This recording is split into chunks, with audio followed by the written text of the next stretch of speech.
Well, every day is a little different, but today, obviously, there was a lot of significance to opening and ironing out a lot of problems, but seems to be working. We've got good volume in the market today. People are generally feeling good about the market, though, obviously people are dealing with a lot of losses. Right. So, let's talk about the symbolism, because there is a big symbolism. There's Sure. Mayor Bloomberg ringing the opening bell. There's a reason for that. It's also very symbolic just to open this place, even though all the trades are not going through. We're sitting Right, here laughing absolutely. about everybody just sitting around doing nothing. It's true, not every trade is going through here today. Right, but the It most should be. important trades go through here. But I think it's true that first, it's a symbol of New York and its health. It's a symbol of all the hard work done by so many people in the city government, the state government, all the businesses to get this market going again. And I think it's a symbol that makes everybody feel better, that says we're back on our feet, we're open for business. Would you, knowing how things are going off today, and a good portion of it is not happening here, but it is happening electronically, Sure. would you sort of, if we were ever in this situation again, feel confident in saying, okay, let's just do all electronic? Well, I think what we're going to do is do, after the fact, go through and say, what could we have done differently? What do we need to do differently in the future? Work collaboratively with the other exchanges in the industry, because really this is not us in a vacuum. This is how do we work with everyone to make sure that the solution works better? And you always learn from, gee, what could we have done better? Did we make the right choice this way?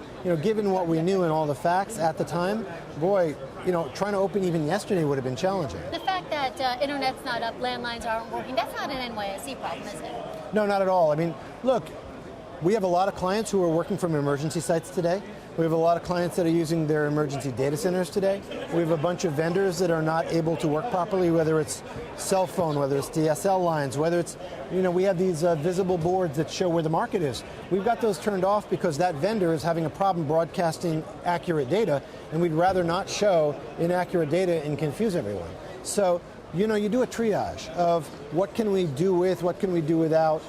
If this isn't working, what would we do instead? We have a lot of traders working on one of our corporate offices using our internet because they can't get internet down here, logging into their trading systems from up there. So there are things that we are doing to try to work around these situations. And look, that's how nothing works exactly according to plan. What you need is flexibility. We planned for how we're going to get 100 people here this morning. If we can't, MTA isn't working.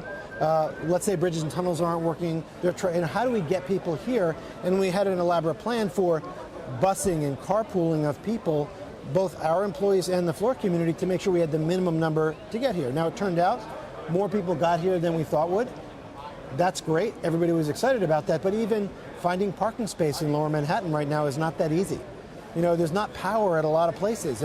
If you came here at 5 in the morning, this would have been the only lights on in the neighborhood. Right. And so, And it was. there are a lot of challenges here.